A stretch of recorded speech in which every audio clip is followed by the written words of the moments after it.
We have Dr. Leroy, based out of Nebraska. We also have Dr. Trott, based out of Salem, Oregon. Dr. Leroy is my professor. Him and Dr. Gary McIntosh was the person who basically nurtured me and journeyed with me and discipled me along this journey of my doctorate program. So I'm very grateful for them to be here. They will open in a minute. I've got a lot of colleagues calling in from Singapore and Malaysia. Some of them are mentees. We also have over here in this room Dr. Joshua, who has a DMin in leadership as well, and he was a former vicar of one of our largest churches in the Anglican communion in Singapore, Anglican Diocese in Singapore. And currently, he is now basically the rector of St. Peter's Hall, which is effectively the theological education school, the seminary for all Anglicans. And that's a part of one of the largest seminaries in Singapore, which is called TTC. That's Trinity Theological College. So that's Dr. Joshua here. Okay. Great. Some additional friends and guests are here, my colleagues who are in charge of leadership practices. I won't make introductions to all of them, but notably Tim. Tim is actually a co-founder of a restaurant chain and catering chain, but that's a marketplace ministry for him. He's very actively involved in disciple making as well as evangelism through his catering business, which is a separate conversation in itself. Joseph is actually in a marketplace ministry with me in Love Singapore, which is a movement of churches in Singapore on evangelism. So there's a lot of good people here. Some of my colleagues here are our Chief Operating Officer out of Malaysia, out of Singapore, and our Chief Business Officer out of Malaysia. So different colleagues joining in. So thank you very much. It's going to be 2 hours today. We've got guests overseas as well. So Dr. Leroy, I'll just turn this over to you before I just kick off so you can kind of guide us through what we can expect. Yes. Thank you so much, Carl.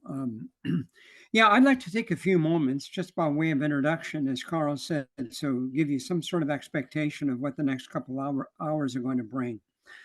I think the first and foremost matter that I'm always interested in is oftentimes what it is that we're seeing and what it is that we're learning and hearing about needs to be in a context. And so I'd like to provide a little bit of the context for the presentation that Carl is going to bring today. Before I do that, let me first of all thank you for coming. It's very important that you're here. It's important for the sake of your support for Carl, but it's also important for the sake of the presentation itself. One of the unique features of the Doctor of Ministry program, which makes it very different from a PhD program, is that we don't do what's called doctoral defenses. And that is, a student doesn't go before 3 eggheads who are deeply ingrained in academics and then tries to in some way defend the dissertation that they have written. Because the Doctor of Ministry program is highly practical as well as academic, but it's a professional degree, not so much an academic degree, is that what matters the most is what the student has done by way of a practice that can be implemented into their profession and thereby have significance and impact there. So the best audience are not 3 academic professors in a university who simply teach courses related to that. The best audience is you. It's individuals that Carl is working with. It's individuals who represent a wide swath of life, involved in various disciplines and vocations and careers, but individuals who have a high interest in continuing to sharpen their sword and that is to become significantly impacted by the work of others so that we can all be more effective and successful in the work that God has given us to do. Now, I think in explaining, where Carl has come from, it might also be of some benefit. The Doctor of Ministry program at Corbin University, which I oversee, is really kind of a 6-year program. Some students finish it in less time, some take more. But it involves 3 years of coursework. And so a student who is in the program will come to the States, to Salem, Oregon, for 2 weeks out of every of the first 3 years, and spend each day 8 to 5 working together with a cohort of students and the professor, talking through material that they have already read in preparation for getting together. What they usually means is a student has read somewhere around 2,000 to 3,000 pages in preparation for the residency, which is that 2-week period of time. And during those 2 weeks, we interact with one another and have a grand time discussing topics related to the course, of which there are 6 over the 3 years, 2 each year. Following the residency, students return home, and their requirement then is to do a project of some kind on the ground related to something or related to the topic of that course. And in doing that project, it could be starting a program, developing a concept, implementing a new idea in their place of work. It might be experimental, it might be some study that they do. Then they report about it in a paper, which is usually somewhere between 25 to 50 pages long. And they do this for every course, all 6 courses. At the end of the 3 years, the student is beginning to work on their dissertation. And in our program, we call it a thesis project. And that's where a student comes up with some kind of a topic based on some challenge in their vocation or in their ministry that they would like to find a solution for, or they'd like to do better. And so they write a hypothesis, a research question. They develop a methodology that explains how they're going to test their hypothesis. And then they establish a theoretical foundation. You're going to hear Carl talk about this in chapters 1, 2, and 3. That will be his theoretical foundation. And then in chapters 4, 5, and 6, he's going to tell you about his project. That's why it's called a thesis project. And so in the course of all of that, Carl here has been working on this project for several years. And what you're going to hear, amazingly, wonderfully, incredibly, in some sense, is the fruit of a number of years of his diligent work in working through this topic. And so in that sense, I applaud Carl for his diligence and his excellent work, as I've read through all of this, and it's amazing. But I also want to encourage you to give ear to what Carl has to share, because in some sense, this is very groundbreaking, and it's worth giving an ear to. Carl is an excellent practitioner, as most of you already know, in his field. But his ability to integrate theology, biblical concepts into his world of business is amazing. And so, Carl, with that, don't let me down. No pressure. No pressure. Yeah, no pressure. So anyway, let me have a word of prayer, and then we'll launch. Lord Jesus, thank you for the opportunity of being here. I thank you for the work that you've done in Carl's life all these years that has enabled him to engage in this project, in which also, Lord, he's had significant impact on a lot of people, a number of lives, and that significance and impact is going to continue for years to come. And now I just pray that you would inspire him, you would anoint him with your presence and with clarity of mind and heart and voice to share this good work that you've done in and through and for him. Give us ears to hear, Lord, in Jesus' name. Amen. Man, thank you. Take it away, Carl. Thank you. Thank you. I want to first thank Dr. Leroy, who just spoke just now. I'd like to also thank Dr. Gary, who actually is a professor at Biola, and he specializes in church growth, and he specializes in,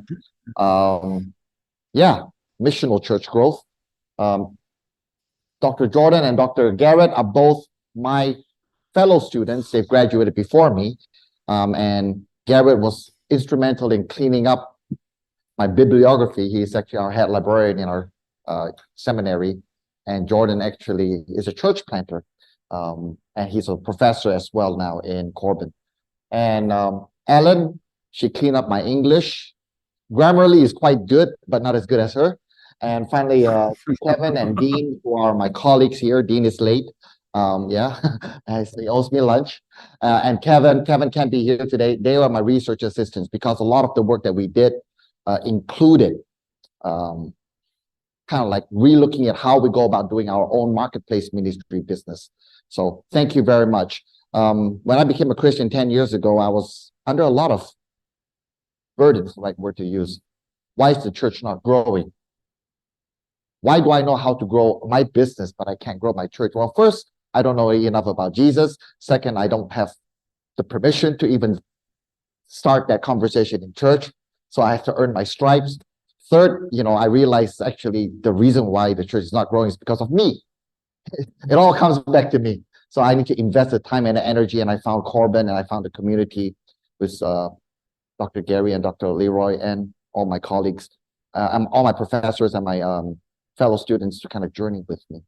And the good news, Dr. Leroy, is just to let you know, my year 2 project is now being implemented in my church 6 years later, which is actually, so I'll give you an update on that later on. So it's all in God's timing, but I'm very grateful all of you are here.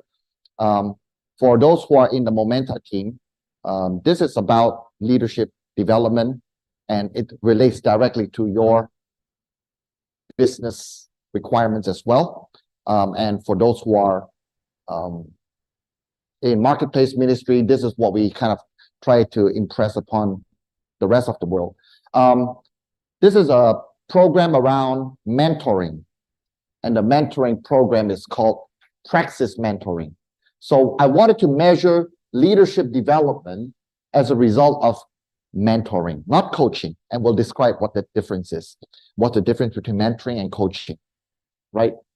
Not of church leaders, but of business leaders, because that's my addressable market, right? Hopefully, or in the future, as I journey with the Anglican Diocese, I will get a chance to also continue this dialogue with church leaders. But right now, I've got business leaders. God's given me the privilege of working with a bunch of business leaders who actually work for us. So we actually have that discussion. We'll take about another 45 minutes to an hour to present this. I welcome conversations here. I also want to welcome Dr. Dohumo, which is actually my former client from 10 years ago. He was the global head of learning at Standard Chartered Bank, a small bank. Yeah, a global head of learning and instructional design. And then subsequently, he got headhunted to the Singapore Stock Exchange as the head of learning when he decided, I know I'm being recorded, Dohumo, when he decided enough of corporate work, I'm just going to go out on my own. And he's my partner in business right now. Dohumo is a specialist in instructional design thinking. He also creates his own worship songs. He's originally from Nigeria. So welcome, Dohumo. So guys, I'm going to share this. It's not rocket science, but at the same time, it took a lot of effort. And I'm going to share some level of detail that perhaps is a little bit more than you want. But there's also some high level approach. And I think, Dean, you will enjoy looking at this as well. So Dean was very helpful to put some of the frameworks together for me. All right. These are the people that I mentored. I was trying to look for 12, just like Jesus, but I got 11. The requirement was at least 6, so I doubled it. Right? These are the people who I mentored. Some many of you should know all of them. I'll go into the details of this later on. The thesis has 6 chapters. Introduction, which I will talk about, the problem statement or the ministry problem. Theology, what is the biblical basis for dealing with this? Literature review, which is my most comfortable chapter. It's about taking the best practice in the world on leadership development and training and coaching and mentoring, and having a perspective. Having been blessed with 20 years of this business, I kind of have strong opinions about this. So then I reverse engineer and say, okay, knowing what I know, knowing the biblical principles, how do I develop a methodology and how do I measure it on making sure that we can measure leadership growth? Audrey, which is my managing partner handling some of our largest clients, just had a conversation about leadership as an issue in one of the largest banks here. The big boss went bananas saying, my leaders are fake leaders. He literally said that in a call. They're not really doing real stuff. They're just coming in here. They have they don't get the respect of people. So there's a crisis of leadership in every aspect of our world. I just saw a Facebook post by my professor, Dr. Gary McIntosh, which says there's a lot of reasons why churches don't grow. And he goes, none of them are good reasons. So it's a fascinating industry, that world that we live in right now, where so much money is being spent. I'll share you the results and some conclusions. Some of you have been mentored by me in this process, so you will know. Okay, so this is the problem statement. The ministry problem is leadership training, as we generally know, is ineffective in the corporate as well as in churches. Not talking anything about anybody here. I'm looking at myself, right? After 20 years of charging people a lot of money to come to leadership training, I'm starting to scratch my hands. Does it really work? Is it even? Yeah. So businesses, organizers, and churches cannot grow or grow too slow because of lack of good leaders. Leadership training is often provided without the desired result. And fundamentally, Joseph, how do you measure it? Right? So what are our options? Should we go for a 2-day program? We just literally on the way here, my wife Jessie and I were talking. We have another bank client says, we need a 2-day leadership program. We need to talk about that. We need to solve the world's problem and cure cancer, cure baldness, and develop world peace over a 2-day program. So yeah, so I said, yeah, you'll need more than prayers on that one, right? Or a lot of universities like the Stanfords of the world, they've got this 1-week-long INSEAD, right, program. One of my Christian colleague, Christian cell group members, which is the CEO of a major MNC, he's going through this 1-week-long program, leadership growth. You come out from it, what happens, right? So, does leadership training really work? There are some things here. I'm not going to read everything here, but adults typically retain about 10% of what they remember in the classroom. Actually, that's being very polite. This is if there's no quote, these are my quotes. Like the corporate training often judge and determine the usefulness of training through the course feedback scores and anecdotal comments, which kills me. So Audrey then would give me feedback. Actually, Jessie gave me feedback the other day. One of our long-time clients said, Carl, some of the Indian participants think that you're racist. Huh? Why? Because you pick on them. Because they don't come on time. Yeah. So yeah. How can I be a racist when I actually don't even know? Yeah, born in Indonesia, grew up in Singapore and the US. But these are comments that drive the learning director's agenda. Typically, the answer to effective leader comment is an intervention. So basically, here's another problem. Everybody doesn't have this longitudinal study. They never really measure over time. The next slide is going to describe the standard pain that the Momenta team, my team, goes through every day. And I think, Jesse, you will like the next slide. The frustrations that drove me to work on this is this. The participant, the L&D manager, which is the Humo you, the project sponsor, which could be the bishop or the big boss, and then the trainer. This is the emotion that goes through.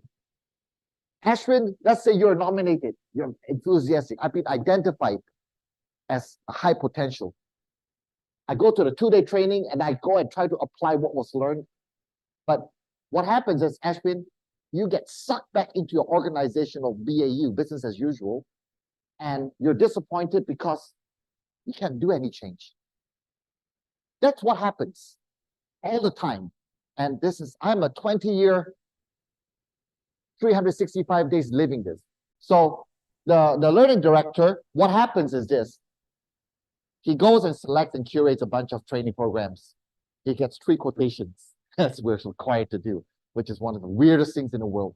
Because when you take a colleague out to lunch and you pick up the tab, you're not going to go for 3 quotations. You look at 3 menus, right? So,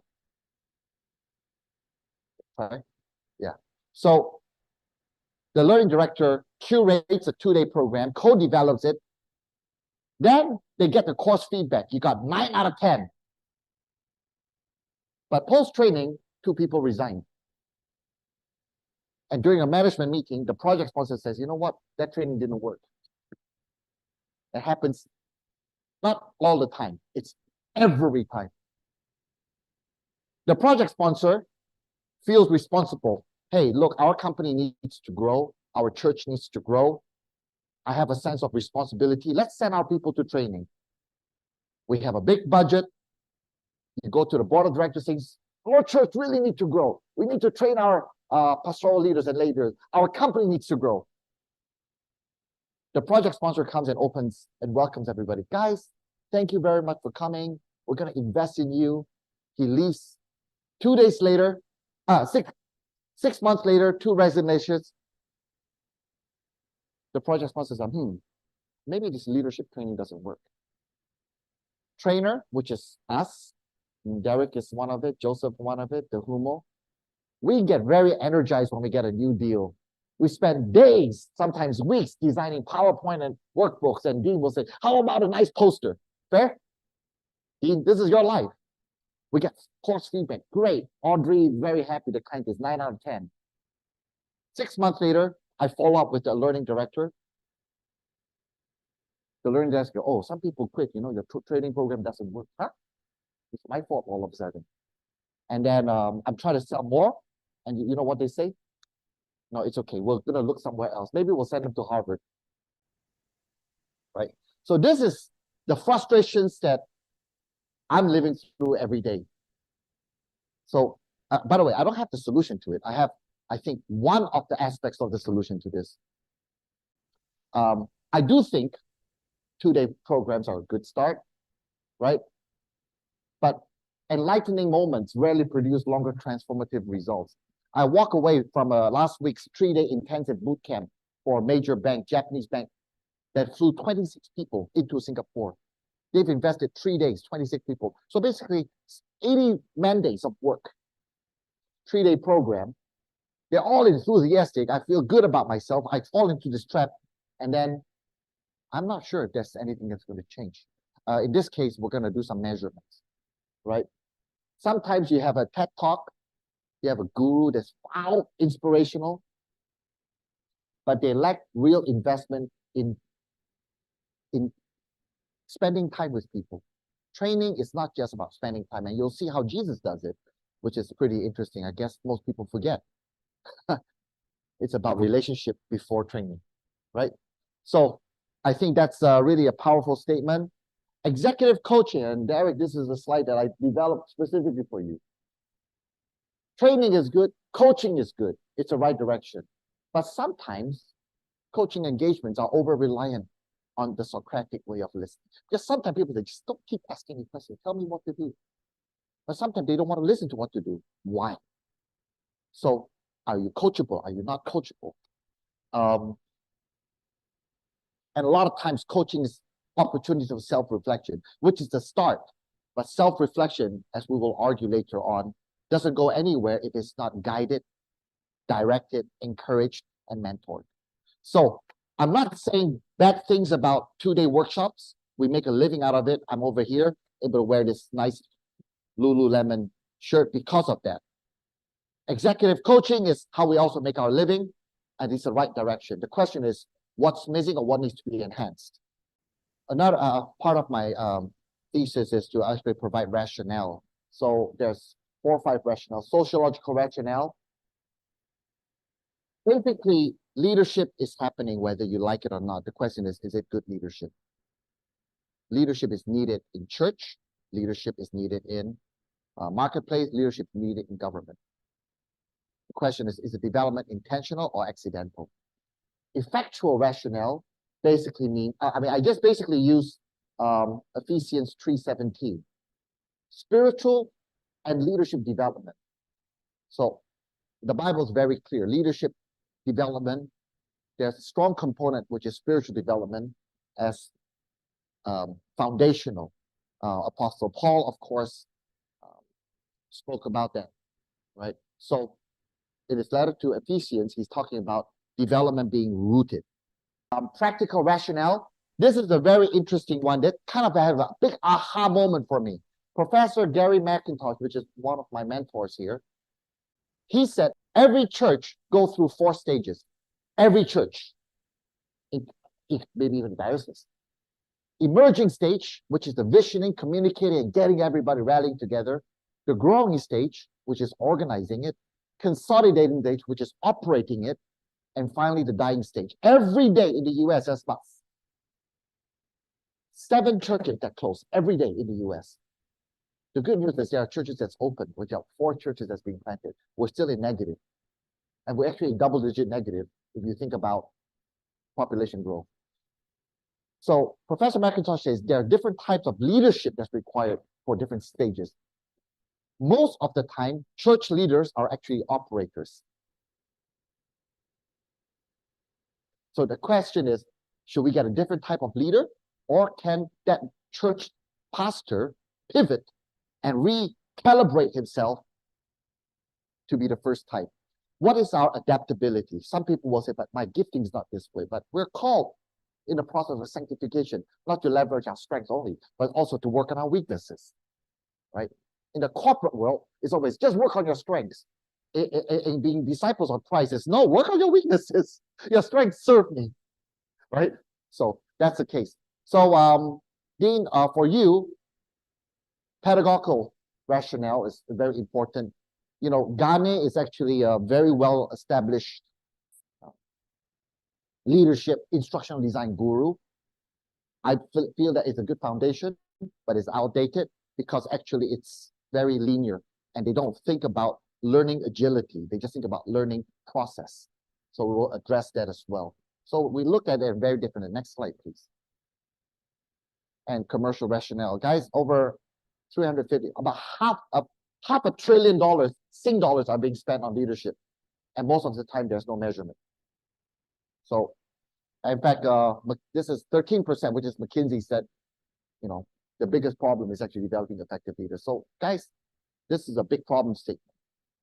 We think we're, you know, making an inch or maybe 5 inches towards some kind of a solution. Next. So this is my research question. It took me 2.5 years to wrestle with Professor Leroy, because he goes, no, your research question is not specific enough. It's too broad. Oh, no. So actually, he's given me a lot of advice over the years. Will business leaders, people in this room, who receive Praxis mentoring, which is a very specific type of mentoring, will you be able to demonstrate leadership growth measured in 7 specific areas? So the question is, what are the 7 areas? And how can we demonstrate that, Audrey, with people who don't do it? So in our experiment, we had a control group as well as the people that we did experimentation. And then we asked many of you to measure. So that's really what we did. So the treatment, what did I do to test my hypothesis? If and then, basically a hypothesis I learned many years ago is if then. So if a leader, which is the mentee, go through Praxis mentoring that is designed to in a leadership development plan, then this person will be able to demonstrate leadership competency as measured by a 360. So that's exactly what we did, or what I did. All right, next, please. So that's the background. Now we're going to move into the biblical and the theological foundations. So let's pull back, and there's about 4 things I like to cover. First is like, does God care about leadership? Second is, how does God develop leaders? Third is, what does the Bible say about it? And what's the common denominator? Can you filter this like an espresso and say, okay, where's some key essence there that gets a punch? And finally is, what are the leadership skills that are biblically based, right? So let's take a look at that. So here's a summary after reading a lot of books and the Bible many times. Fundamentally, the Bible talks about mentoring. The word mentoring and coaching never comes up, but the scenario comes up, and I'll share you a few scenarios. We've got a couple of theologians here, so I'm a little bit worried. Yeah, senior pastor in the theologians. But yeah, let me try my best, right? Mentors always has a relationship with their mentees. That's a guarantee. Based on the Holy Bible, leaders are always having relationships with each other. It's very relational, which is actually speaks to God. God is a relational God. Transformational leadership is actually always can be observed as a leader's formation. So it's not training, but it's formation and development. Those are the same words that we use for spiritual formation, right? You can know the Bible, but you can not necessarily be walking with Christ. You can walk with Christ, but know the Bible, which is in itself another challenge.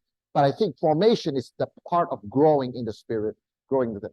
So Old Testament, you know, Jethro and Moses. Jethro is, in case you forget, Dean, Moses' father-in-law, right? And Jesus, his disciples, of course. So I also make a case in this that Jesus applied a specific framework for mentoring, which I will talk about. RISE, R-I-S-E. I'll try to kind of make the acronym RISE, but I couldn't find the N. So yeah, and then basically what we did is actually I looked at the Bible and I said, okay, what are the competencies? And then you help me with that. Extract the competencies of leadership in the 66 books and say, these are the competencies from self-leadership, lead others, and lead organization, lead church. So we extracted them. So I have Old Testament and New Testament examples. Not everyone here who's listening are Christians, so I'll take a moment just to explain it. It's an opportunity for you to know my value system, right? Old Testament, New Testament. Old Testament is Moses, King David, all the way to Malachi, the prophet. New Testament is when Jesus is born and until the book of Revelation. It's 66 books in the Bible. They split it into 3 examples in Old Testament. Jethro is the father-in-law of Moses. Moses is a very famous guy. It's basically a prophet in both the Jewish faith, Christian faith, as well as the Islamic faith. So it's very, very famous guy. He had the stick. If you haven't seen it, watch Charlton Heston. That movie. He split the sea. Good stuff. All true. In Exodus, he not only allowed Moses to marry his daughter, it's just in a way that's called sponsorship. He also gives him lots of tips. And one of the situations that you'll remember, Derek, is there's a lot of people with a lot of problems, and Moses also, okay, everybody line up. Let me just work on one at a time. And Jethro said, dude, you're never gonna go to sleep. What you need to do is actually delegate. Train up good leaders and delegate. So in a way, Jethro is mentoring Moses on how to scale up an organization. It's one of the first times in the history of mankind that you have a hierarchy system, right? It's fascinating. how we can look at our current truth in the world and see it came from biblical principles. Guess what? Moses got mentored, and Moses mentored Joshua. Remember, Moses was going to go to the promised land. He never went in, and he goes to Joshua, take the leadership role and go march in. It's the same thing here, and then later on, I think in 2 Kings, King Ahab, I think it's Ahab, Elijah and Elisha, which is basically do what I do and replicate, right? So Elijah said, here, let me show you this, do what I do. But you'll notice in each one of this, there's always an anchoring of a relationship. And in each one of these, there's always an anchoring of time spent. 6 years here, right? They went to battle together, father-in-law relationship. I think the New Testament, Jesus and the disciples, I don't think we need to talk and expand on that. But basically, one guy spending 3 years with 12 guys, one guy dropped out, another guy replaced him. Now we have about 3-4 billion followers. So that's, in my opinion, best practice by any standard. Now, after later in the New Testament, Paul and Barnabas and Paul is another discipling, mentoring a relationship, and then Paul went on to disciple Timothy. So you guys can see it's relational and it's also generational. So who today that Tim, you are discipling is going to have that impact with the next generation? The question is a simple one. Are we intentional about it, or are we doing it by accident? So Audrey and Jesse, for our kids, that's something I reflect upon because we're discipling them, right? Well, we're not discipling. Actually, the word discipline comes from disciple. So this is really what's happening. Now, then the question is, what is the word praxis? Praxis is application of knowledge. So in Greek, I don't know how to say this properly. I try to do Google, but poie is actually Greek for application and practicing, not just knowing and understanding. So Dean, you see that thing. That's really the Holy Spirit working in our lives with Ashwin before. So in James, if you look at this, not forgetting what they have heard, but doing, and they will be blessed in what they do. The whole concept behind Old Testament and New Testament in the most simplistic way is everybody knows the laws, you're just not doing it. The whole concept of being a Christian is just not it's not the knowing, it's the being. So, and then I took that concept and I extrapolate that. There's a professor in a Presbyterian seminary who says praxis involves the ongoing cycle of critical reflection on our experience, examining it, and we act on our insights of situations. So guys, there's no need to talk about inviting people to church if you're not inviting people to church yourself. It just doesn't work. It's a modeling, right? Jesus didn't just talk about it, he did it. And then when he did it, he asked his disciples, see what I'm doing. And we'll talk very specific examples of it. So now I want to go back and rewind. In the Old Testament, just if you remember, I was together with you in Funan Center, and I saw this bread called chokma. And chokma actually is a old word from the biblical Hebrew, which is about applied wisdom. So Dean, this really relates to the art and craft, the creative side of people. For example, in Proverbs, the introduction of Proverbs is this is chokma, which is because this is about applied wisdom. This is not just head knowledge. I would like you to apply it. The book of Proverbs was written that way.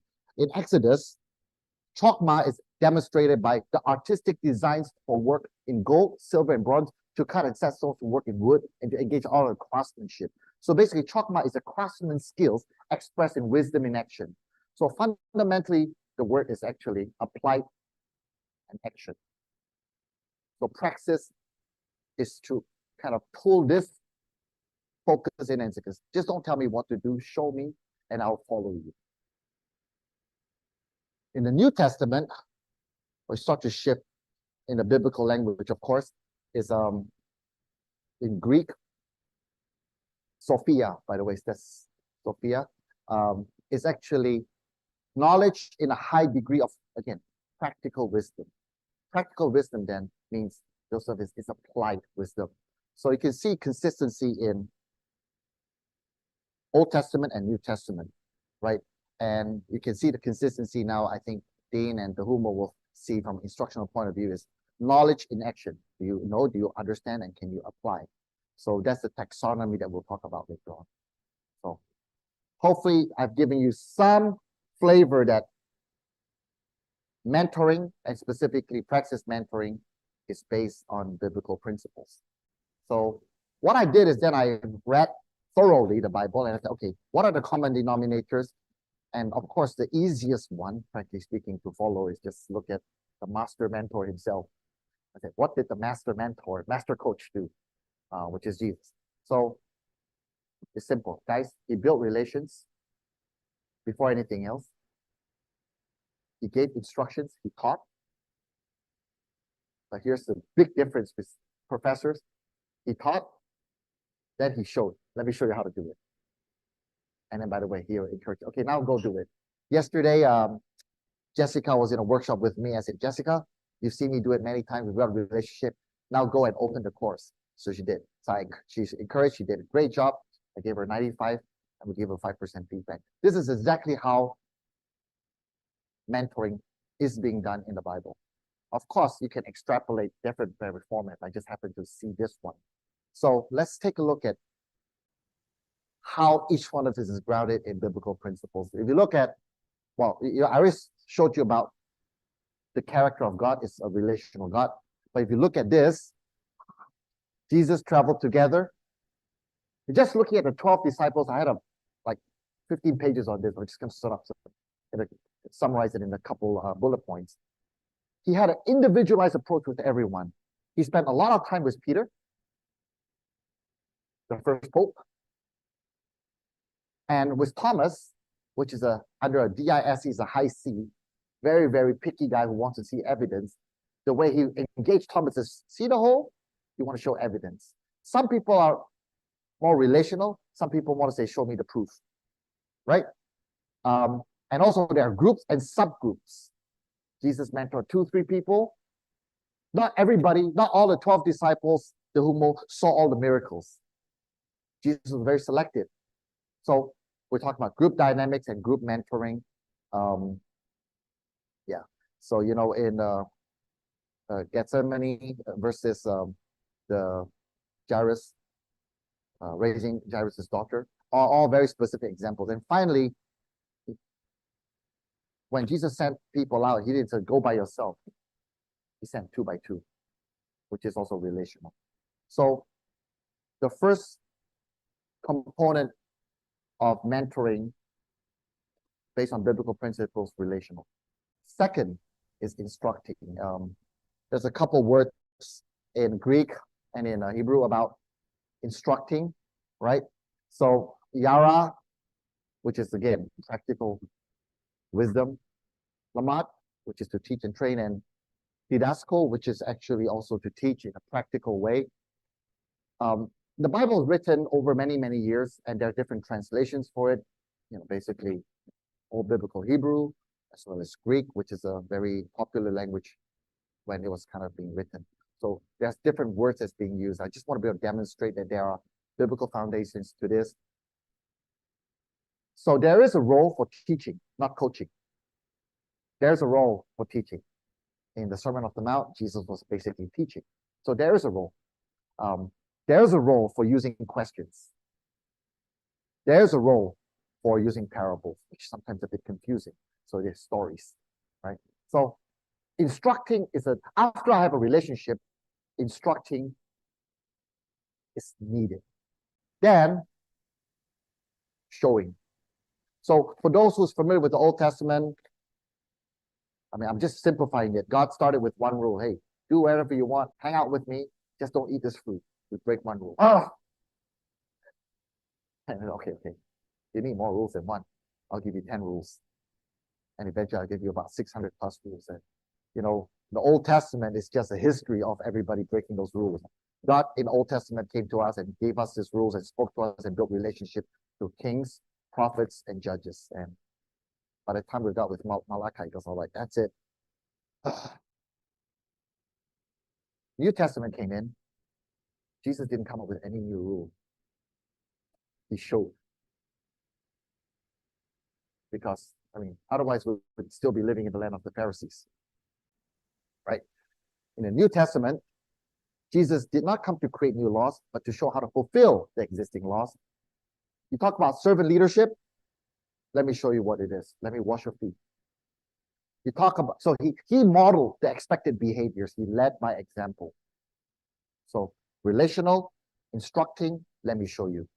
Right? So I can't ask you guys to work hard if I'm chilling out. I can't ask you to be on time if I'm not on time.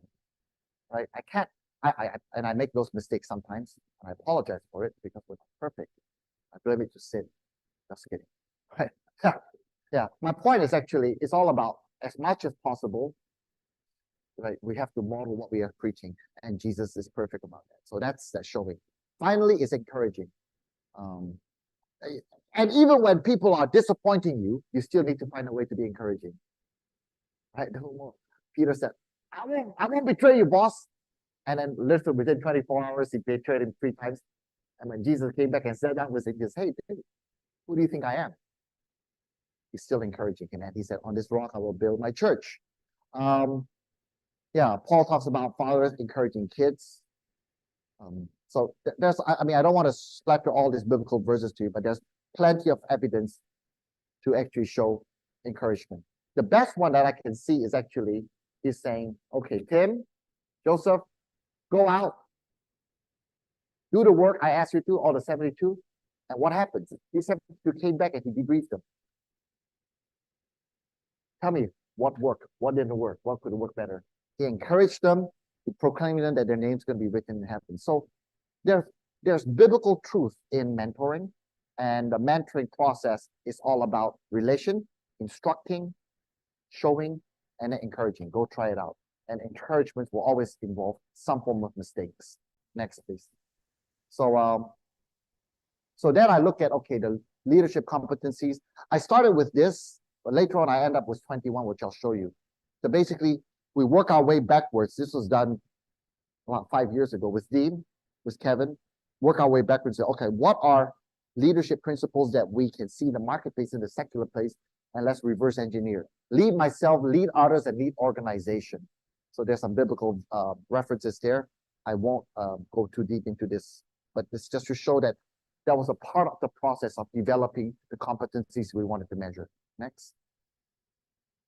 So that was the biblical principles on relationships, instructing, showing, and then encouraging. With that in mind, I'll start to look at best practices. And we'll take a coffee break, 5-minute break, 10-minute break after this chapter. But this is really Momenta's daily life. Stephanie, Jessica, Ashwin, and our team in KL. This is our daily life. This is what we do. How our leadership being developed right now. And Joseph, you'll be familiar with it. So what are the best practices? There's a few. You can go watch a TED Talk or read a book. You need to talk about effectiveness, measuring effectiveness. You need to understand the learning taxonomy, why people don't learn, or what's preventing people from learning. Why you send people to a 2-day program that fundamentally don't learn? And that begs the question, Joseph, what does learn mean? Learn. What does learn mean? Is it academic head knowledge, which our school system, at least in Asia, is designed to do, so you can pass the exam? And then I know Pastor Joshua, in one of our theological board meetings, introduced this concept about 2 or 3 years ago, actually when Bishop Brand was still there, about the 70-20-10. And for those who don't know this, 70% of your learning is actually from your day-to-day job, 20% through relationships, and 10% through the classroom. So our mentoring is focused on that 20%. So these are some of the principles of best practice I will be digging in and going to a deep dive. So I'll let you read this and digest this a minute. The default approach, Audrey, is 2-day programs. Now I want to say that that's a good start. but it's always a journey. So we need to, as Momenta team members, always start with that thinking. 2-day program is a good start. It's a start of a journey, right? It's also a good way to sell more down the road, but it is fundamentally a flawed thinking to say 2 days will solve everything. It's a panacea. There's a lot of good programs out there for a 2-day program. We have our own as well. There's Frank Covey, right? There's some practical issues about training, which is a fundamental issue. If you have 20 participants in a 2-day program, the big boss will think this is 40 days away from, I don't think I can afford that. The counter argument is, well, if you don't train them, somebody else will. Then the question is your training and your development intentional or accidental? There's something that's very interesting about our tool. For Momenta, Dr. Leroy, we have our own tool, a mobile app that we give all our applicants, all our participants. In a mobile app,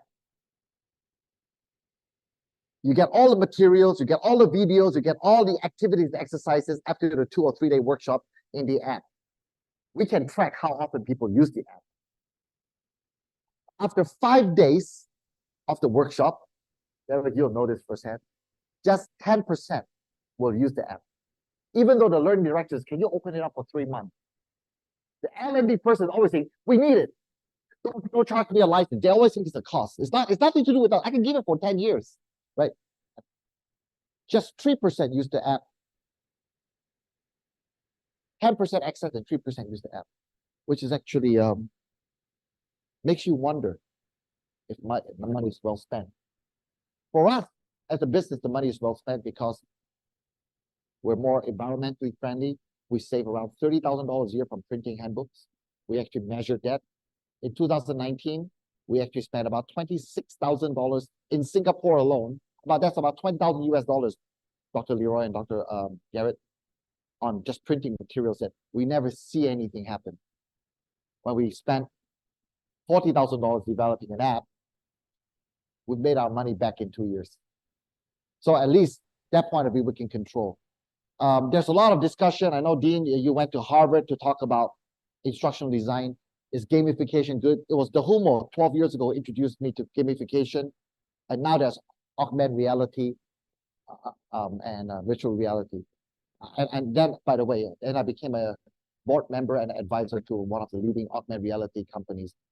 The fact is, leadership cannot be trained through watching a goggle. What you can train is technical skills. If you actually are running an air conditioning company and you want to train your people how to fix an air condition without taking it out, augmented reality does a great job. But leadership skills, yeah. So technical skills can be trained effectively with augmented reality. Knowscape, which is a gamification company, again, does learning really stick after people simulate a game? Hopefully it does. Usually it doesn't. Other things is, there's a lot of things right now you'll see on Facebook, Tim, mindfulness. That's the best leadership thing. Mindfulness is a start. We should always be mindful. I personally am not mindful enough. That's a little snicker. It's being recorded. Yeah. So the question is actually, but that's not training enough. So basically, most leadership training programs are designed to ease operational delivery, not for habit formation. That's what's happening in the world that we live in right now for the Momenta staff. That's our world. The Humo, that's your world and my world. Then how do we measure training? Most of you should know this. There's a global best practice leader called Kirkpatrick. He developed this some 50, 60 years ago. He said how do you measure effectiveness of training? There's 4 levels. Well, actually there's 5 or 6 now, but I'll just keep to what's best practice. First level is at the end of this, was it good or not good? Second level is, did you learn? And learn is defined by behaviors. Sorry. First is reactions. Second actually is, are you able to finish the quiz on mDigital? Third is, do you have observable behaviors?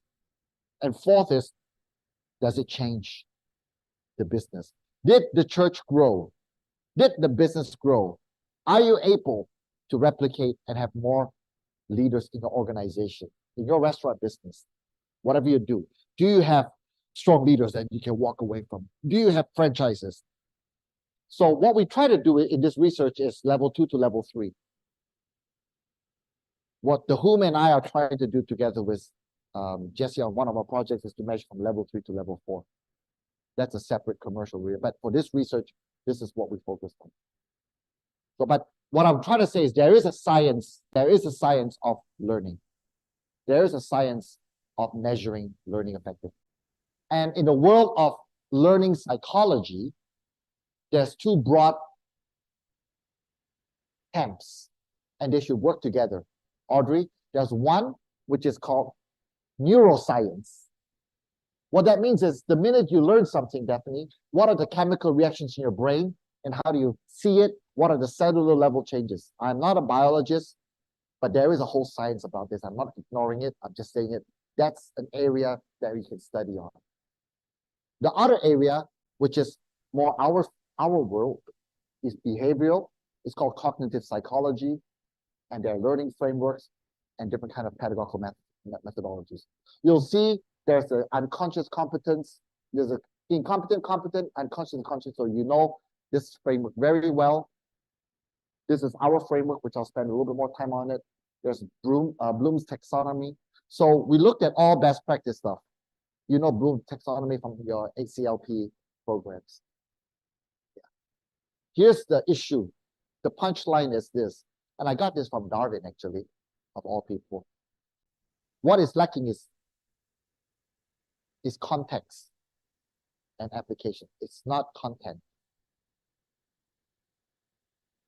Content is fundamentally free now. It's context and the ability or the opportunity to apply. That is what, from a leadership training point of view, that's the issue. There's 10 million books on Amazon on leadership. And that's really what we're trying to address. But that's a best practice out there, and it's been recognized. This is always a very painful one for me because it's core. So we see in Momenta, when we, and Audrey, you've seen me pitch this maybe 100 times. We see in Momenta when we pitch to clients, they say, can you do this leadership workshop? How much time do you give us? How about 2 hours? Sure, I'll take your money, but what are you trying to achieve? And there's 4 layers, and it's a layered approach, definitely, on how people learn and what do you define by learning. Do you know and do you understand? 你知不知道跟你懂不懂? Totally different words. No is just literally 1 minute. Do you know this is the Bible? Oh, I didn't know. Yeah, this book called the Bible. Oh, very good. Six books. Do you understand the Bible? I don't. Read it. Go to Bible study. But in my opinion, I can say this from an Anglican church point of view, we don't need more Bible studies. There's a very good global movement called Bible Fellowship, BSF, or Bible Study Fellowship. That's very good. They're doing a great job.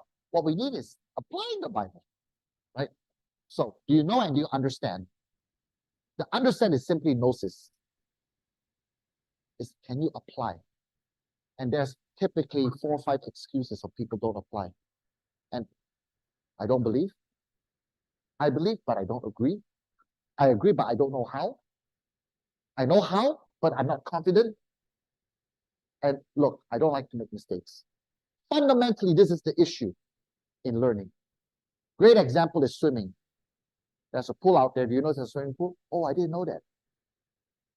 Do you know how to swim? I don't know. Go YouTube. You can learn a lot about water dynamics. But fundamentally, how do you learn to swim? You have to jump into the water. So you have to jump into the situation, and nobody, I can guarantee this universal truth. Nobody learns to swim without drinking swimming pool water. Drinking pool water has to be a part of the learning process. Because the minute you drink pool water, you kind of adjust and all that. It kind of makes sense. Making mistakes is a part of the process of sanctification. I'll go do another one for the pastors in the room, and there are a couple of them. Every weekend, we tell people to go and make disciples. Do you know it? Oh, I didn't know. Matthew. Do you understand it? Oh, okay, let me read it. I understand it. Nobody does it. Well, it's not my job. It's your job. Or my gifting is telling other people to do it. I have had a pastor tell me that. My gifting is to encourage others to do it. I didn't see that word in Matthew 28, right? So it's somebody else's job. It's not my job. Actually, I did invite my friend to church. Her name's Stephanie, and she rejected me. Thank God I have a good relationship with her. But malu, shy. It's embarrassing. I cannot handle rejection. Well, there's a few errors to that. First of all, did I invite the Holy Spirit to participate in the activity? Second of all, actually, failure is a part of growing in Christ. But I don't want to lecture about that. But this is a fundamental reason why most people. And I was at an event with Pastor Benny Ho, which is a very well-known pastor at Love Singapore, and he leads in Love Singapore for Dr. Garrett and Dr. Leroy. There's kind of like a couple hundred churches in Singapore. They're kind of all united. We all love each other. And there's kind of two big ministries there. Discipleship ministry, which is very strong, and evangelism ministry. And evangelism ministry is a marketplace ministry that Kim, Joseph, and Dean and myself are involved in. Pastor Betty walked up to stage in the last event and said, I'm here telling you guys to go and make disciples and all that. And I realized I haven't invited anybody to church. And he was confessional.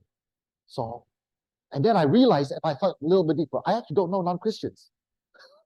I'm dealing with Christians every day. Then I prayed to God, that God, send me somebody, please. Literally within a day, a real estate agent, one of those, like, dear Mr. Benny Ho, I got your name, and are you interested to buy a real estate or sell? That's my sign. So he actually invited that real estate agent to coffee.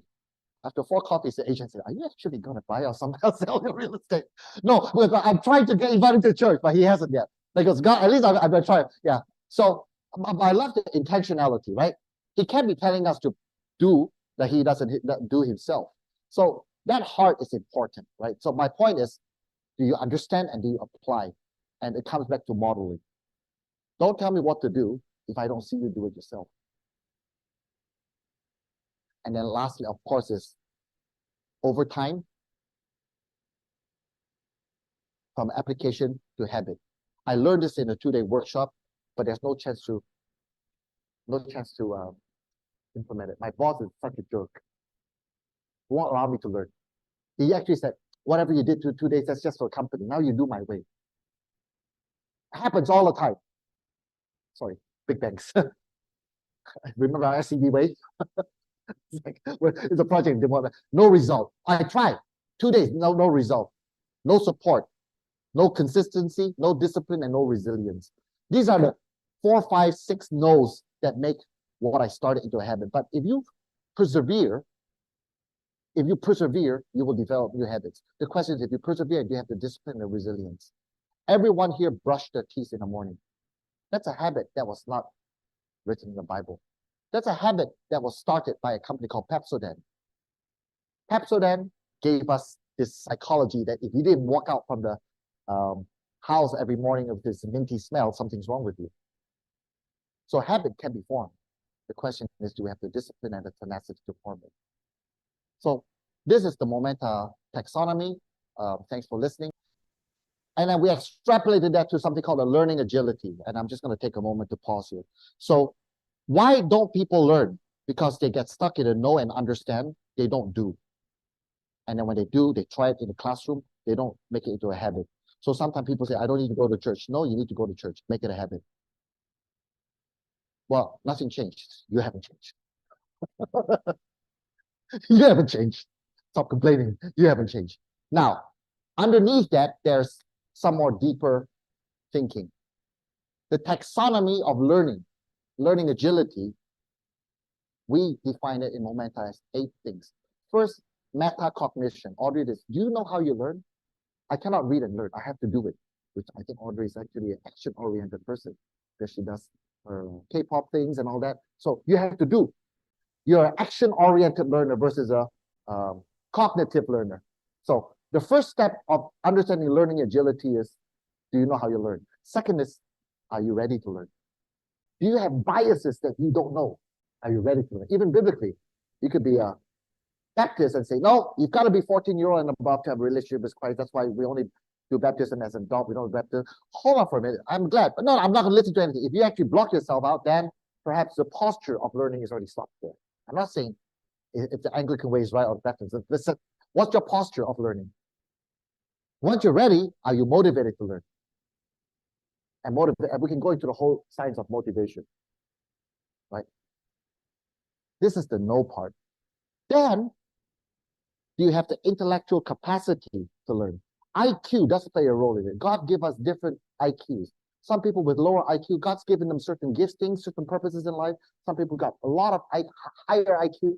You know, I like to go to the gym, but there's nothing I can fundamentally do that's going to make me a bigger bulk than The Rock, Dwayne Johnson. It's just, even if I pump myself with steroids, because there's a certain physical capacity, right? IQ is in a way similar to that, but I can build my IQ by being very diligent about it. So there's lots of research now saying IQ can be built. Now, all this actually comes down to this, what we call mental dexterity. So if you look at this, I can hold this phone, I can dial it. I'm a higher evolved mammal, if you want to say that, because of physical dexterity. As we're made in the image of God, God's given us all the faculties. In most cases, some people don't have hands. I understand that. But dexterity, mental dexterity is to be able to take different concepts, different issues, and then simplify it in your mind and articulate it and make sense out of it. In the learning science, it's called sense making. The question is, how fast do you do sense making? Right? The Homo is one of the fastest persons in mental dexterity that I know. Right? IQ not so. Right. But yeah, so the Homo, that's really what I talk about. And then I could be a PhD in all this kind of stuff, but if I don't have resilience and grit, I'm not going to get anywhere, because every time somebody hits me, I fall down, I trip. Oh, that sucks. So the ability to bounce back is a part of learning. You're an example of that. Jessica's got great resilience. Yeah, a little bit too much sometimes. We're a bit worried. She goes cycle back from downtown to the office. She gets hit by a car. She goes, I can't come back. No, go to the hospital. Yeah. And then discipline. Lack of a better term, are you disciplined as a learner? One thing I've been working with Joseph on is discipline. 8 o'clock in the morning, Monday, let's talk. Right? Come back to the, so, and then finally is adapt. This 8 are key drivers. There's lots of research on it. I have written a whole chapter on it, on why people don't learn, or why some people learn faster.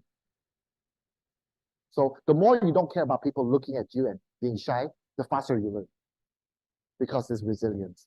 But if you care what everybody thinks about you, you fundamentally don't learn. So I don't mind making mistakes, but that's also driven to personality. Because, so this is what, yeah. So basically, fundamental, what I'm trying to say is learning has to be under pressure. If you're not under pressure, fundamentally, you will not learn. If life is, so one of the things and this is there's a philosophical, theological position that I have. I think Singapore as a country is cursed as a Christian, because we have the curse of affluence. The major issues people have with churches is, how come our Wi-Fi is only 2 bars, not 4 bars? I'm exaggerating, but it's so comfortable. It's too easy. The most impressive learners are the people who are dying in the jungles in Africa and these countries we spoke about this, where they have no choice but to learn, because survivals are on the cards there. So anyway, I don't want to go too much into it, but true transformation actually is just more than just being intentional and being interested. It has to be transformation. So we have the 70, 20, 10. What we're saying is actually the 20%, which is where, Derek, you come in. Coaching and mentoring is a huge game changer, because it instills a little bit of discipline. That's why you pay $800 to go to the gym for 10 times. Each session is, and I'm Chinese Indonesian. You pay $80 for a session, I'm going to go, man. Right? Money forces discipline in a way, right? Since I already paid for it, we might as well use it. So that's why sometimes you don't really need to go to the gym. But when you pay a trainer, guess what? You go to the gym. Yeah.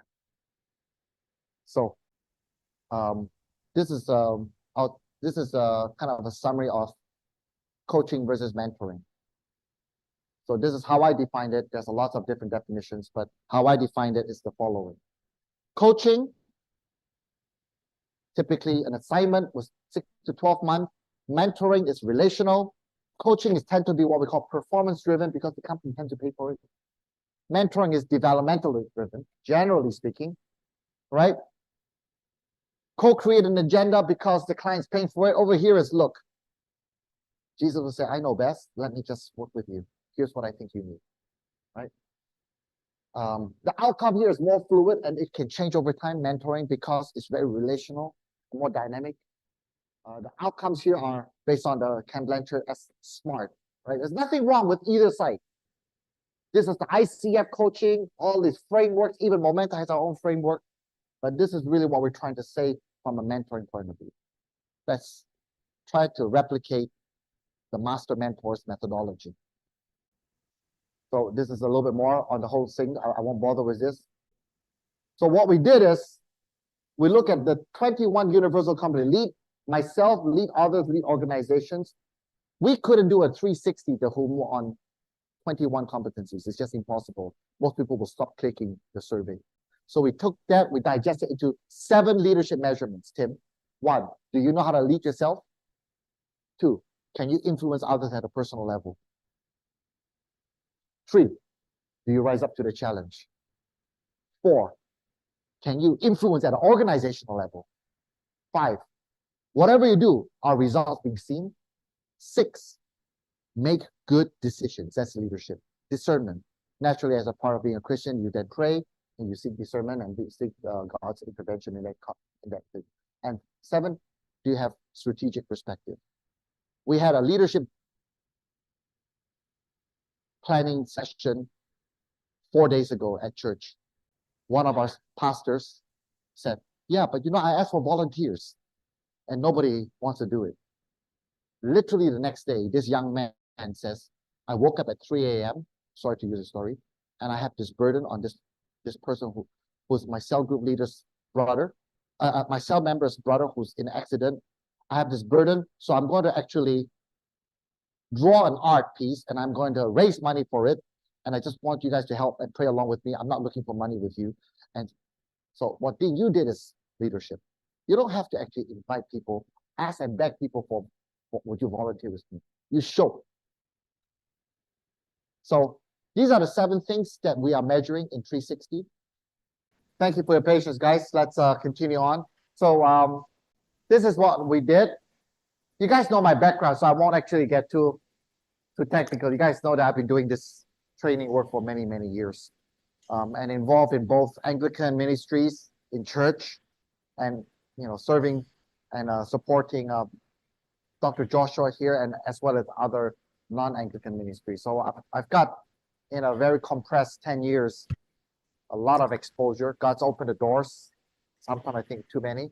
So I have to be more discerning, but I'm involved in many things. All right. So this is my experiment. So Audrey, I did a measurement, August and January. 3 companies were involved in it because it's the marketplace. And there's different flavors. Health Online is the largest medical company, largest medical call center in Southeast Asia. You guys know that we own and operate this, and our team members are calling in from there. It's a very mature company. We also have Momenta, which is that time about 16 years old, and it's a mature company. This is in one location. Momenta's in 11 different countries, so that's a different kind of dynamic. And then Banking On is a tech startup, and they operate in 3 countries. 78 participants, 11 people that I mentored, 13 people who are in the control group. So that means these people are not being mentored. And 54 people were only raters, including staff. Many of you are raters, as well as partners. So these are people who are shareholders and equity partners. The 7 leadership domains I spoke about, and This was tough, but it was interesting. COVID presented an opportunity for me to do mentoring. I would have never thought of that in 7 locations. You can see that for yourself.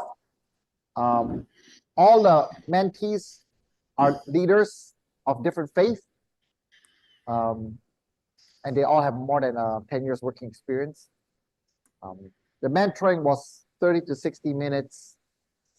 It ranges from 7 sessions over 100 days to 15 sessions. I did a total of 115 sessions.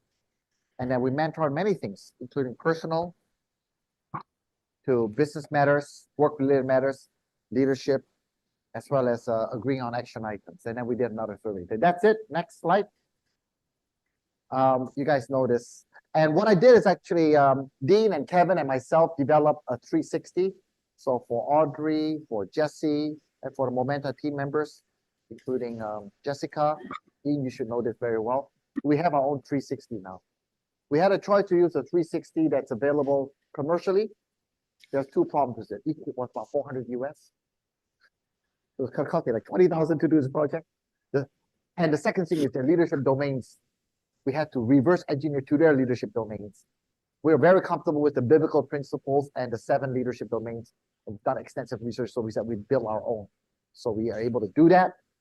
And we look at a scoring from exceptional strengths to no strengths. You can see it, it's called a Likert scale. So we've done that. So this is August, this is January. If you look at August, 78 people did the rating. By January, 63. One of our companies, there was in a crunch time where they had a lot of projects that had to be delivered over December. So a lot of people were not able to do the rating. But from a statistical point of view, we're still able to get all this. I'll just let you digest this a little bit. This is people scoring each other. Okay? Right. Scoring each other. So you can see that Vancouver, this was Dexter, he's scoring. So basically what I wanted to show actually is all the mentees, the people who were mentored, they all were able to do it before and after. The control group, some of them were not able to do it. The raters only, so that was the difference. Now, what did I measure? I had the numbers measurement, the Likert scale. I also actually have commentary. Some people say comments. And finally, I took a lot of notes, So that's kind of like the assessment, first and second assessment. Here's the result of the study. Go ahead. So A, B, C, D, E, F, G. By the way, D you would think is Dean. It's not. Okay? We mixed them around just so there's no visibility. 11 people. I spent over 6,000 minutes. 150 mentoring sessions. Audrey, 53 minutes per session. I timed everything. So I did a lot of work. A lot of people were pretty sick of talking to me after 4 months, right? And some people range from 7 sessions to 15 sessions. And I'll make some observations. Next slide, please. Here's the results. 11 people, 8 out of 11 showed improvements. 1 stayed the same, and 2 decreased. Yeah. Don't worry, you improved. They say, yeah. Now, there are some reasons for this, and I'll explain the unpacking of this. Because you also have to look at the ethnic diversity, which I'll address later on. There are some people who are Asians, some people who are American-oriented, some people with Russian origin, and culturally, how you rate yourself is also very different. From an optimism point of view, from a posture of politeness point of view, versus how you rate others, right? Look at the whole, or a little bit more conservative, especially the kind of background you have. So, yeah, we will talk about all the nuances. But the conclusion is simple. Mentoring works. at a basis. We need to unpack this a little bit more. So which part did it work the best? Take a look at this.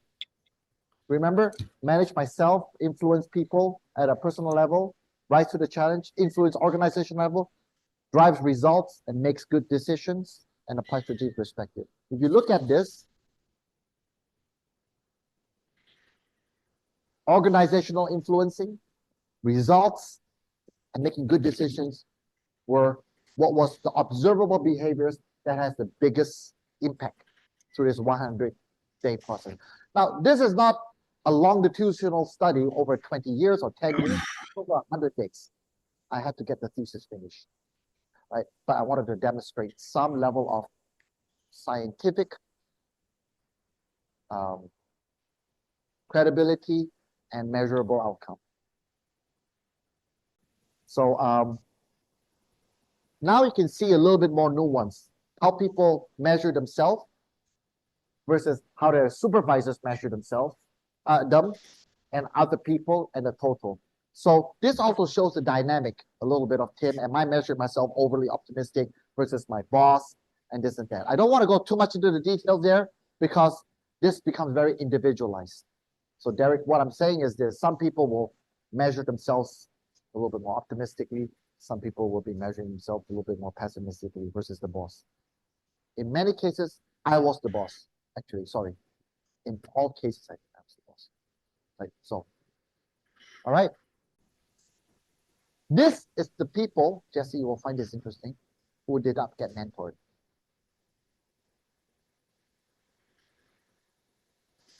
People who did not get mentored, on average, collectively scored worse, which fundamentally is a very interesting thing, Dr. Joshua. It's almost like if you don't do anything, people will decrease in capability or the behaviors, which almost makes a very powerful statement. You need to come to church. You need to have a community to keep growing, because if you stagnate, you will actually, the Christian word is called backslide, which I still don't understand what that really means, but this is a demonstration of that. It's very interesting. I know it's not 200 people that were tested, but it is 13 people that across the board. Yeah. So this is, if you look at this, the people that I mentored versus the people that are control group, the conclusion is, if you look at all the possible boxes in all these boxes here, 57 out of 77 boxes, we saw leadership domain increase. Whereas on the other side, only 25% increase. So I think this is strong evidence, Dean, that intentional engagement, intentional relationship, intentional instructing, intentional showing, and intentional encouragement can make a difference. We are measuring this, Audrey. So now we can go back to Norman and say, we know how to measure this, right? But you need, there's a commitment. It's not just institutional, let's send everybody to a 2-day program. So this is actually not just before and after, it's before and after on 2 different groups. What I wanted to show is this, the commentaries, okay? Did more mentoring result in better results? Answer is no. Mentoree and I received the least amount of result and show no improvement average. It seems to suggest there may be a threshold in mentoring engagement, right? Mentor B received only 390 minutes, but it showed double-digit improvement. I'll just be very upfront about that one because that person has retired now. That was Annie. And Annie was our general manager for our medical call center. And I mentored her in the middle of a health crisis, COVID. So she had no choice but to step up her game. She's running a medical call center. It's called what they call a critical unit. It's a part of the government initiative in Malaysia to serve. So she had no choice but to really step 2-3 levels up to do that. Yeah, Dean, you're one of the 3 Filipinos, just to let you know. Right.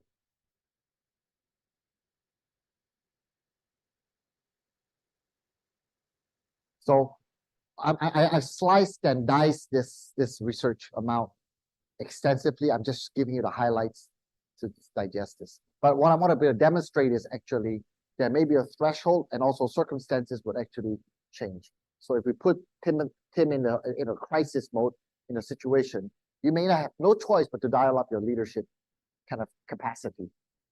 Next. This is a summary slide. It's a nice slide to show that my experiment worked. Yeah. It's a biased slide. No, it is a slide to say that people who got mentored versus people who didn't get mentored on average. On average, does better. Prayerfully, it means the process of mentoring and the act of mentoring with intentionality provides growth. It just shouldn't be based on me, but based on the process. Now, in the New Testament, the process is built into the 4 Gospels and the book of Acts and Romans and onwards.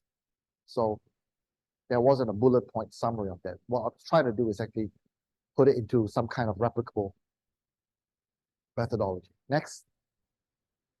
And I'll wrap up. Summary of the study. I have 3 slides on the summary. First, mentoring does produce improvement in leadership development. Mentoring sessions are good if it's in person, but Zoom was just as effective. 3, the more time invested does not necessarily translate to greater leadership development. I would like to be able to say something different about it, but the data shows that. 4, Praxis mentoring is effective because it's specifically intentionally focused on the certain leadership domains. So you need to design your mentoring and you need to actually have very specific intentionality, not just have a cup of coffee with no agenda. And number 5, people who don't get mentored, they regress in their leadership capabilities. Those are the summary conclusions that I have. Next slide.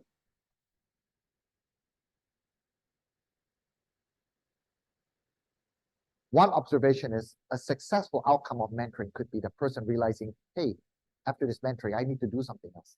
I should be trying something else. So there was one resignation. A successful outcome could be a resignation, or it could be a church plant instead of rising up to become a priest in charge of another church, right?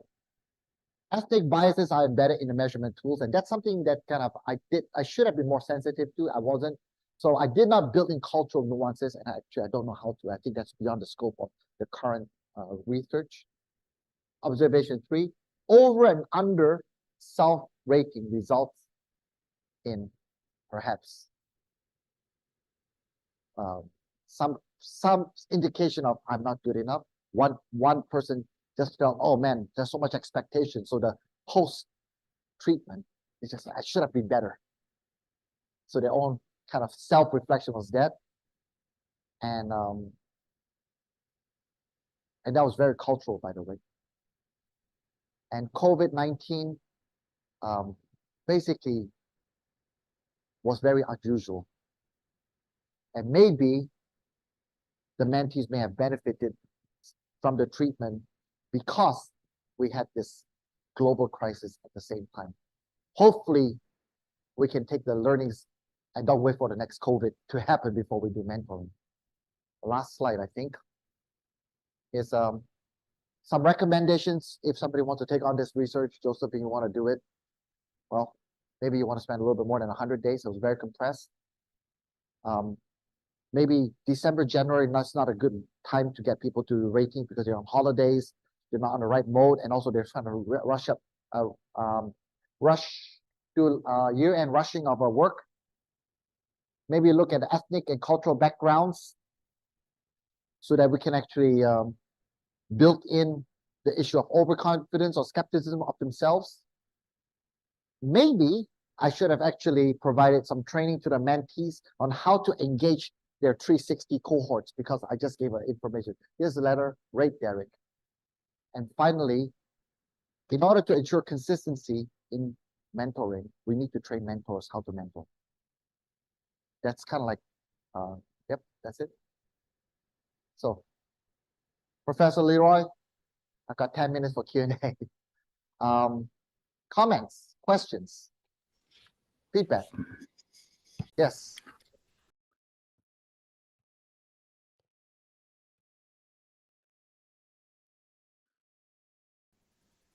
Both. That's the polite political right way. I think actually, in a culture of discipleship, if we look at a church setting, which it should be if it's not, I think leadership needs to be actively seeking out to find people that have common interests. I'll give one example. Dean, you really owe me lunch for this one. You're late, and I'm not praising you. Yeah, but Dean actually used to be an introvert. I think somehow he's now an extrovert. But there's two people in my church that are extreme introverts. They are very artistic. And one of them on the borderline of actually leaving the church, young adult. There's nobody's engagement. They were just chatting, they found common interest, and Dean literally took them under their wings and spent a year and a half with a common art area. One of these young guys now, last year won a national award.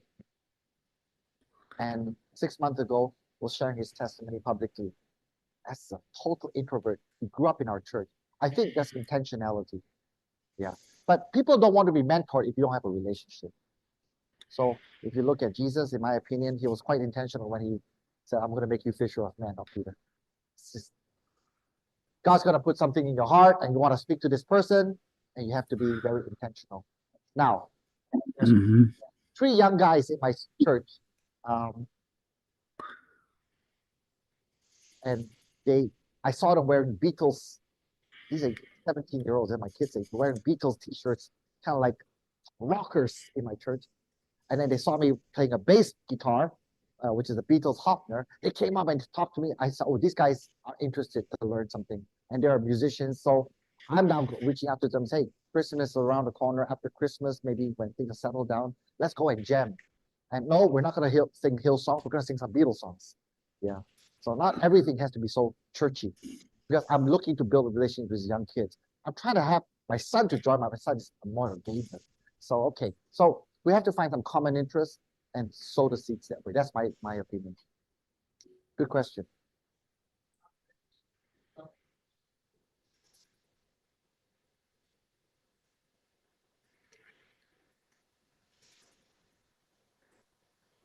I think you have to be sensitive to that. I think, for example, I can speak with somewhat of an authority. Japanese people are very polite, very reserved, and tend to downplay their capabilities just because that's a cultural norm.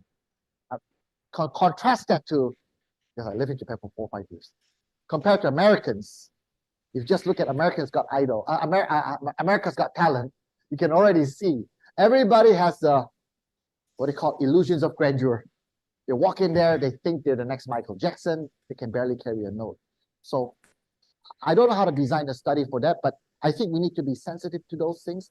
There are some guys, okay, I gave it away. One of the mentees come from a culture that frowns upon raising yourself up and saying you're good. It's very culturally bad to do that.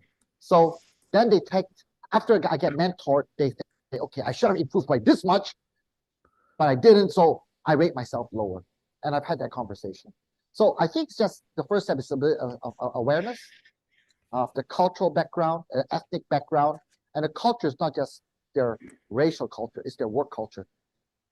Something I'm very, very struggling with right now is the church culture, Anglican church culture versus marketplace. You see in our church board meetings, I just struggle. I have to be more sensitive to that. Good question. Yes, Dean.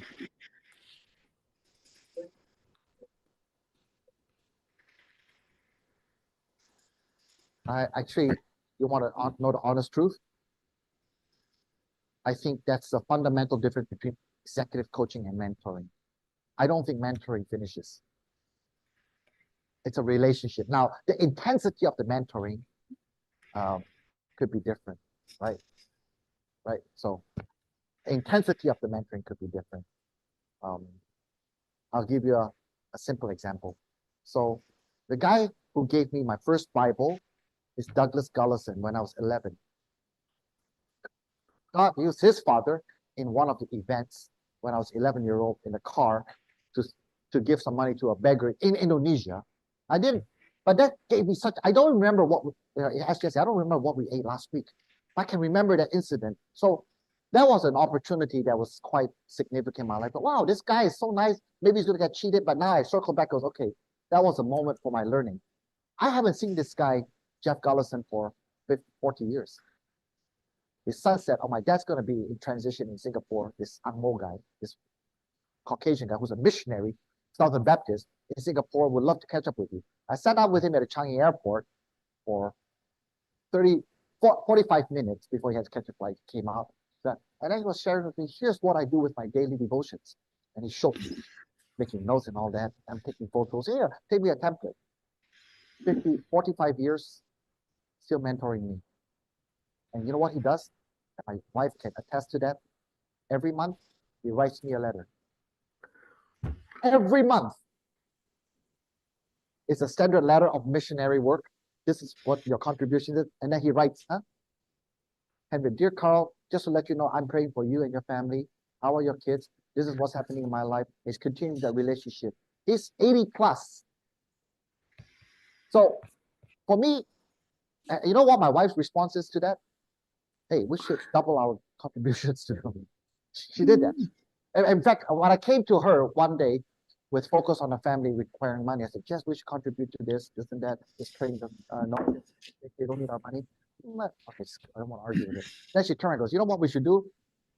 That ministry, that's evangelical ministry, we should contribute and double it. Oh, wow. So, Dean, I think it's relational. It's also biblical. Jesus continues to mentor each one of us every day. Only question is, are we willing to be mentored? Good question. But I just want to make sure commercially, Derek, if people want to get coaching from you on ongoing basis, make sure you charge them. Just joking, yeah. Yes, Dr. Joshua.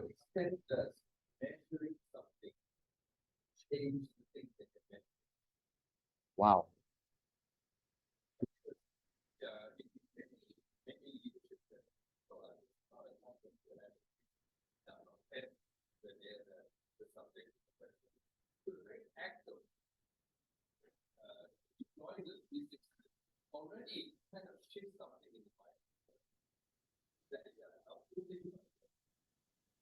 I think it's a powerful thing.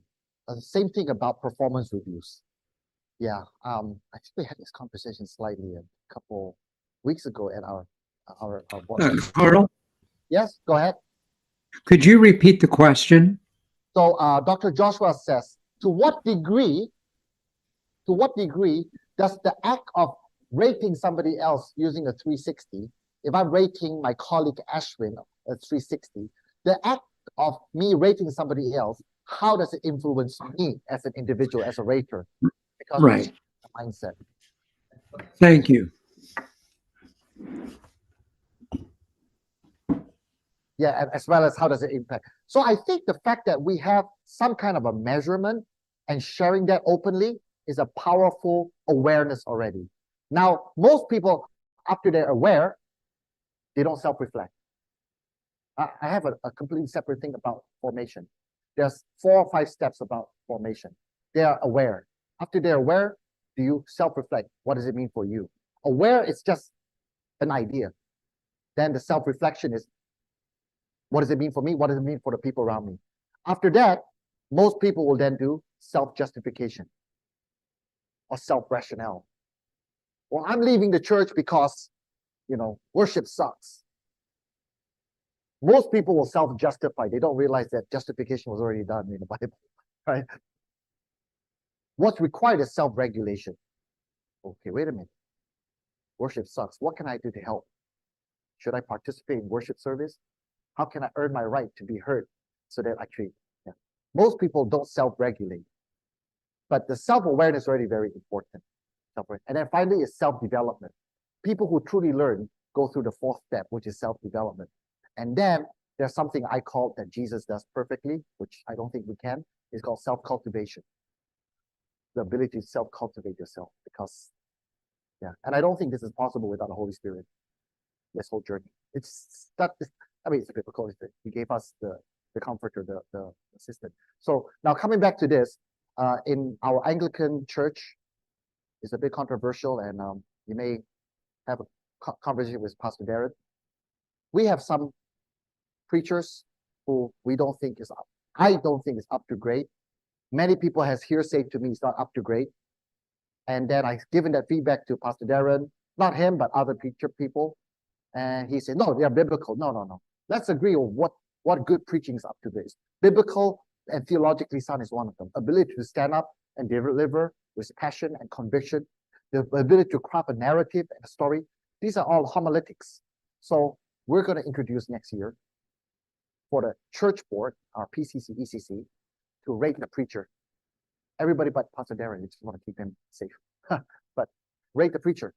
So that now, Dr. Joshua, what happens is that we're going to give the preacher for that day. This is how we're going to be evaluated 1 week beforehand. So hopefully and prayerfully that affects the way that they actually get up there. Because right now, they don't know what the measurement of good preaching is. They just think it's okay, I study the Bible, throw a few Bible verses there, right? Maybe one story of sharing. Yeah. And we have a lot of these people that preaches it. You need to go out and make disciples. Oh, but I don't really have time. But yeah, you should. So I think we're going to do that. I'm very happy to share that with you. I actually use ChatGPT to say, okay, give me the framework for good preaching and then give me the bullet points. So I think the long answer is, the short answer is, Dr. Joshua, I think the fact that we put something on paper, we have some kind of descriptor, and we give it to the person, everybody's affected. It's a healthy thing. Now, church is supposed to be safe, but it's also supposed to be the most accountable. I had another person, this all happened very recently, but we're a church, we don't have to be as good as the marketplace. No, we should be better than the market. We shouldn't be salt and light. We should be doing everything that's better than the marketplace. But we're church.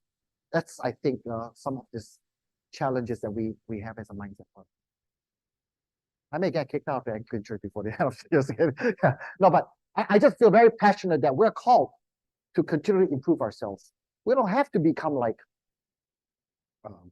Elon Musk or, how the world defines excellence, because that's all monetary, generally speaking.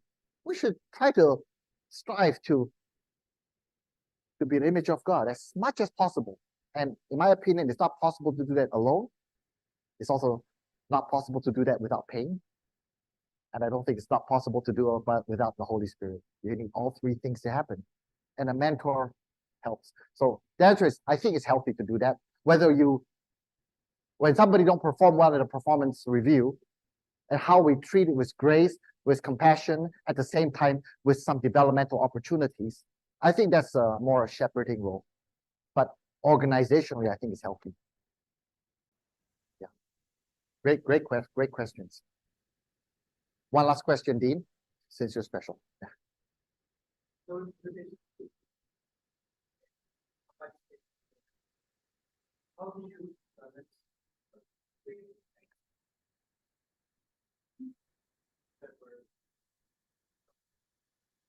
You got a few pastors here. Yeah. How do you do tough love? Well, I mean, in my opinion, you can just Jesus again. Sometimes you oversimplify because you look at Jesus, but then again, it's still right. Tough love, because Peter says, Jesus, I won't fail you. Literally. By the time Jesus walks out the door, it's like, and Jesus still comes back, right? Still comes back. But there are incidents where Jesus is very stern, right? There's instances where Jesus is very stern. With the temple, people are selling stuff, right?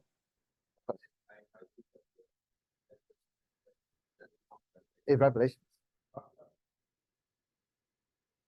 Yeah, the letter, I'm just repeating what you said. Letter to the 7 churches is tough love, right? It's one by one, each church. Guys, this is basically, that's a performance review. Sorry, Book of Revelation, the 7 churches, the performance review. Yeah, and they're kind of failing in many areas. Yeah, but it's tough love. Dr. Leroy, we're 5 minutes across the budgeted time. Dr. Garrett, any questions or anybody from the Zoom calls? If not, Dr. Leroy, any closing remarks?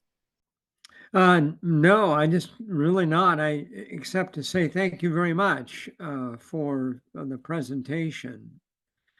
I appreciate the questions that came to you at the end of the presentation, but yeah, Carl, this was a super good job. There's a lot of material in chapters 4, 5, and 6, and you kind of cut through all of that in a really, really good way to show us the high points. And having read your material before, I would say it again. I was very impressed with the results.